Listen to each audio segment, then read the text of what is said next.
أيتها الجميل، سكنت واختفيت، أليس كذلك؟ اختفيت. كم اختفيت في كل الحق؟ كم اختفيت؟ كم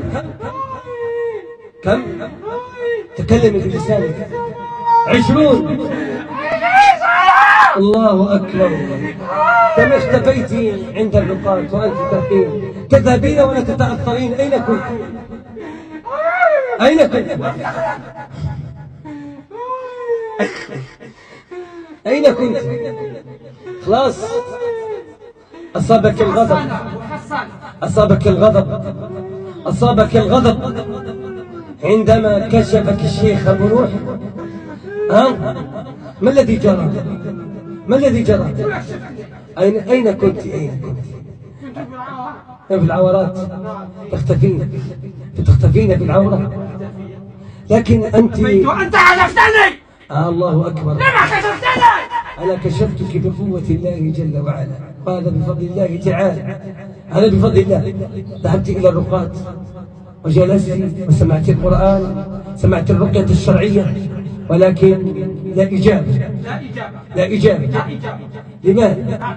كنت قوية داخليا. كنت محصنة. الله أكبر.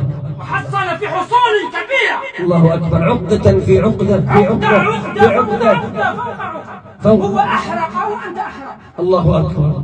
الله أكبر. وأحرق الكثير. الله أكبر. فتحنا عليه الحصون، واليوم هو في البرنامج بإذن الله تعالى يستعد قوته ويقرأ القرآن ولله الحمد، وهذا بفضل الله جل وعلا. الحمد لله. صابر محتسب. لا حول ولا قوة. لم أرى في حياتي إنسانا صابرا. الحمد لله. الحمد لله. بعدما كشفنا عليك، كسرنا عليك الحصون، لم نستطع تفريقه عن زوجه. بعدما كسرنا عليك الحصون أصبح الرجل يقرأ ولله الحمد. قضي الأمر. ستخرج. الحمد لله. ستخرجين رغما على أنفك بعد 20 سنة.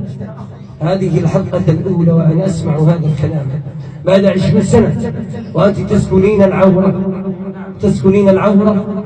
نعم، إنها إصابة قوية، إصابة قوية.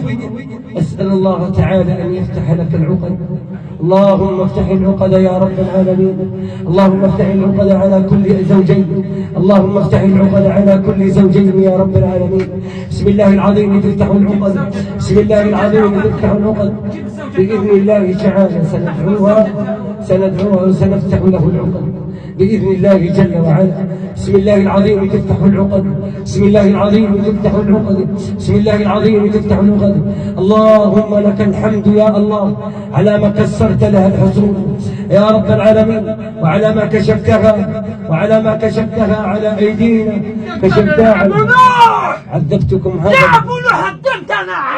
نعم، هدمتكم بكلام رب العالمين، وهذا بفضل الله جل وعلا.